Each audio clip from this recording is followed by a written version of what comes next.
तर आपल्यासोबत अभिनेते आणि दिग्दर्शक महेश कोठारे सर जोडले गेलेले आहेत। सर, खरं तर या आशा भोसलेंच्या निधनाची ही बातमी अतिशय दुःखद आहे। चित्रपट सृष्टीवर मोठा आभाळ कोसळले, मोठं नुकसान झालेलं आहे आज चित्रपट सृष्टीचं।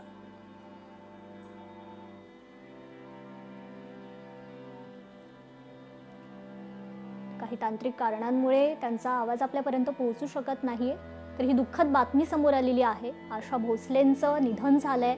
एका सुरेल प्रवासाचा आज अंत झालेला आहे। संपूर्ण सिनेसृष्टीवर त्यामुळे दुःखाचा डोंगर कोसळलाय। आपल्या सुरेल आवाजानं जगभरातील प्रेक्षकांच्या मनावर अधिराज्य गाजवणाऱ्या आशा भोसले यांचं मात्र आज निधन झालेलं आहे। मराठीसह हिंदी क्षेत्रात देखील त्यांनी अनेक गाणी गायलेली आहेत। मोलाचं योगदान त्यांनी या सिनेसृष्टीला दिलेलं आहे आणि अशा सुरेल प्रवासाचा आज मात्र अंत झालाय। आशा भोसलेंना अनेक पुरस्कार देखील प्रदान करण्यात आलेले आहेत। 2002 सालापासून आशा भोसले यांच्या वाढदिवसानिमित्त चित्रपट संगीतात लक्षणीय कामगिरी करणाऱ्या पार्श्वगायकास अखिल भारतीय नाट्य परिषद पिंपरी चिंचवड शाखा आणि काही अन्य संस्थांच्या वतीनं आशा भोसले पुरस्कार देखील दिला जातो। आशा भोसलेंच्या नावे पुरस्कार देखील दिले गेलेले आहेत। असं हे खरं तर ज्येष्ठ सुप्रसिद्ध आणि दिग्गज असं व्यक्तिमत्व मात्र आज हरपलंय। त्यांना लिहिण्याची देखील आवड होती। अनेक लेख असलेली पुस्तकं त्यांची प्रसिद्ध आहेत।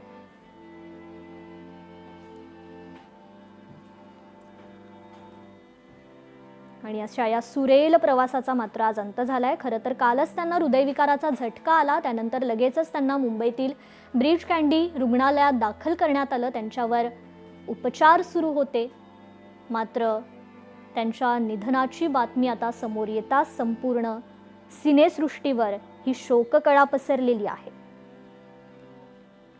सुरांच्या सहाय्यानं केवळ महाराष्ट्रातीलच नव्हे तर देशभरातील जगभरातील लोकमनावर अधिराज्य करणारा हा सूर आज हरपलाय।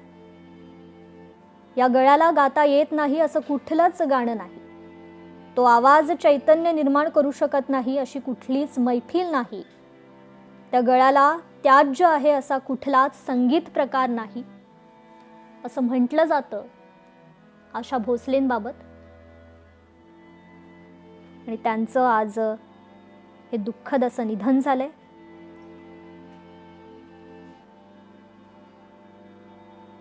आणि या संदर्भात आपण प्रतिक्रिया जाणून घेणार आहोत। आपल्या सोबत गायक महेश काळे देखील आहेत सध्या फोन लाईनवरनं। महेशजी, खूप दुःखद ही बातमी आहे आशा भोसले यांचं निधन झाल्याची आणि संपूर्ण देश शोकसागरात बुडालेला आहे। आपली पहिली प्रतिक्रिया। सुन्न झालंय, प्रतिक्रिया कशी द्यावी। काही गोष्टींची माहिती असली तरी त्याची सत्यता पटायला थोडा वेळ लागतो, ती परिस्थिती आहे आपल्या। म्हणजे माझ्या आता गुरुजींच्या भगिनी आहेत, त्यामुळे तशाही मी त्यांना आशा आत्या असेच हाक मारायचो, पण अगदी घरातलं कोणी गेल्यानंतर कसं एकदम मनावरती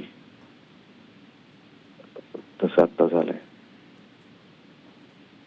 बरोबर आहे, अत्यंत दुःखद हा प्रसंग खरं तर प्रत्येक संगीत प्रेमीसाठी। आणि आपल्याला तर माहिती आहे की त्यांनी इतकी गाणी अजरामर करून ठेवलेली आहेत, इतकं संगीत त्यांनी मोठ्या प्रमाणावर लोकांच्या मनात रुजवलेलं आहे।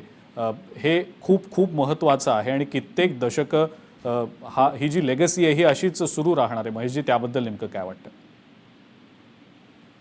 तसं पाहायला गेलं तर बघा, गाणारी मंडळी कधी जात नाही, देह ठेवतात, पण त्यांनी केलेलं काम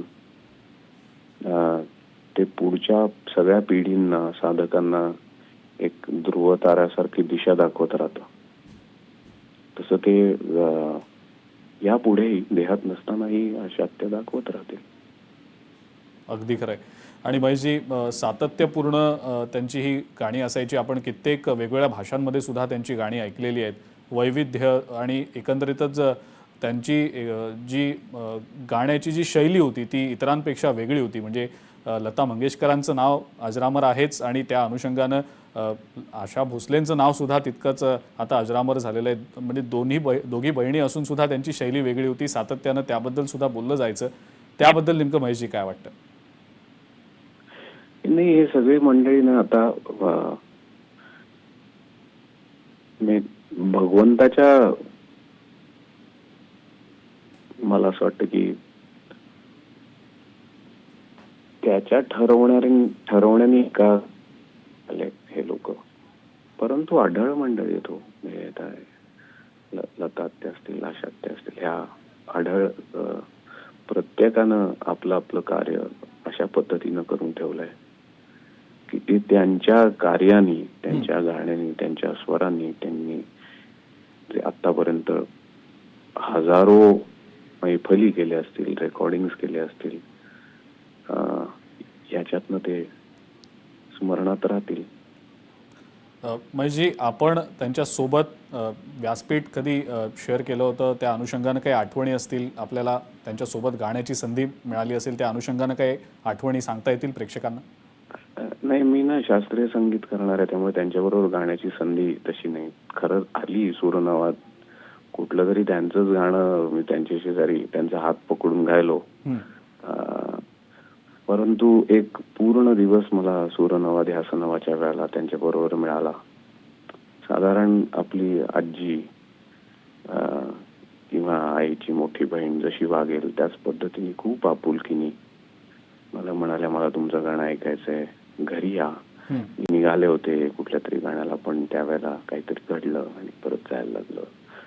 तुम्हाला खायला आवडतं का? मी खायला करून घरी, मला खूप अशी खूप आपुलकी. म्हणजे या मोठ्या लोकांचं एक मोठेपण असं आहे की ते मोठे असलेले विसरायला होतं, इतकं साधेपणाने वागतात.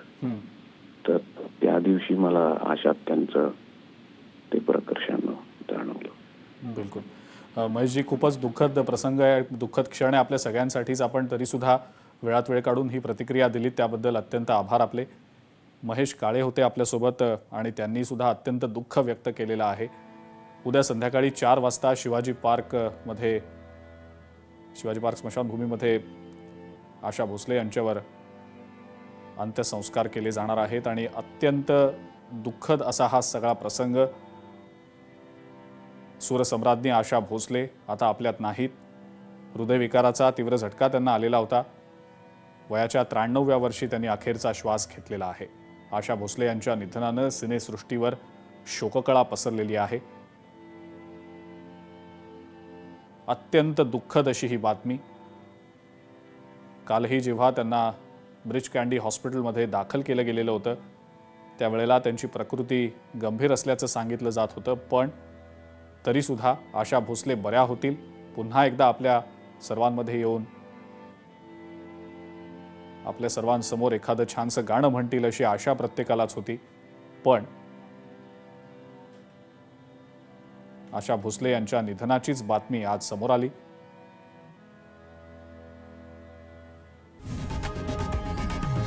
लोकशाही मराठी ऐका, पहा, जागरूक रहा.